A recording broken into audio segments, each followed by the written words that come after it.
It is a truth universally acknowledged, that a single man in possession of a good fortune must be in want of a wife.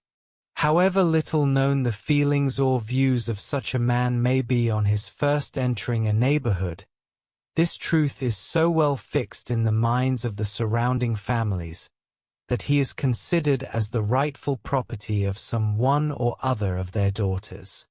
"My dear Mr. Bennet," said his lady to him one day, "have you heard that Netherfield Park is let at last?" Mr. Bennet replied that he had not.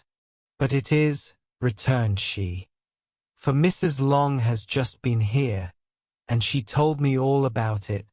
Mr. Bennet made no answer. "Do not you want to know who has taken it?" cried his wife, impatiently. "You want to tell me, and I have no objection to hearing it." This was invitation enough. "Why, my dear, you must know. Mrs. Long says that Netherfield is taken by a young man of large fortune from the north of England. That he came down on Monday in a chaise and four to see the place, and was so much delighted with it that he agreed with Mr. Morris immediately. That he is to take possession before Michaelmas, and some of his servants are to be in the house by the end of next week. What is his name? Bingley. Is he married or single? Oh, single, my dear, to be sure. A single man of large fortune, 4,000 or 5,000 a year. What a fine thing for our girls. How so? How can it affect them? My dear Mr. Bennet, replied his wife, how can you be so tiresome? You must know that I am thinking of his marrying one of them. Is that his design in settling here? Design? Nonsense. How can you talk so? But it is very likely that he may fall in love with one of them, and therefore you must visit him as soon as he comes. I see no occasion for that. You and the girls may go, or you may send them by themselves, which perhaps will be still better. For as you are as handsome as any of them, Mr. Bingley might like you the best of the party. My dear, you flatter me. I certainly have had my share of beauty, but I do not pretend to be anything extraordinary now. When a woman has 5 grown-up daughters, she ought to give over thinking of her own beauty. In such cases, a woman has not often much beauty to think of. But, my dear, you must indeed go and see Mr. Bingley when he comes into the neighborhood.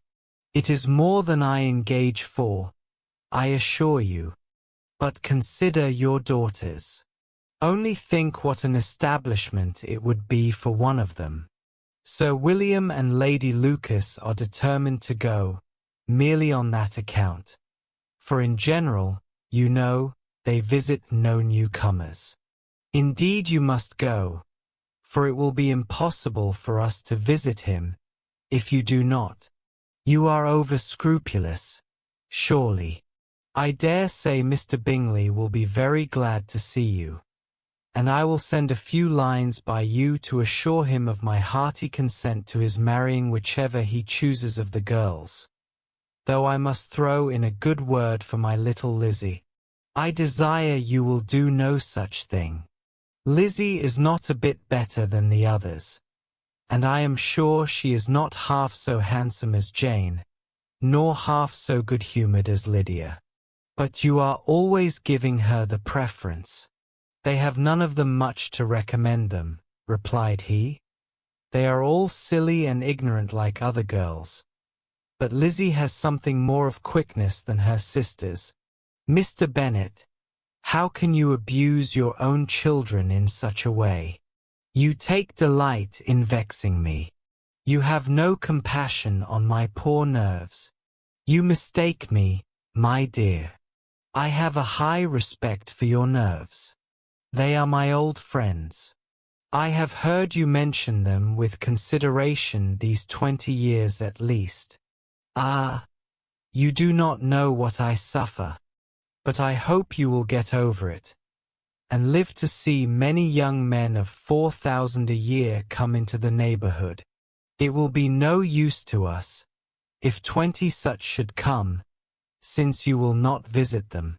Depend upon it, my dear, that when there are 20, I will visit them all. Mr. Bennet was so odd a mixture of quick parts, sarcastic humor, reserve, and caprice, that the experience of 23 years had been insufficient to make his wife understand his character. Her mind was less difficult to develop. She was a woman of mean understanding, little information, and uncertain temper. When she was discontented, she fancied herself nervous. The business of her life was to get her daughters married. Its solace was visiting and news.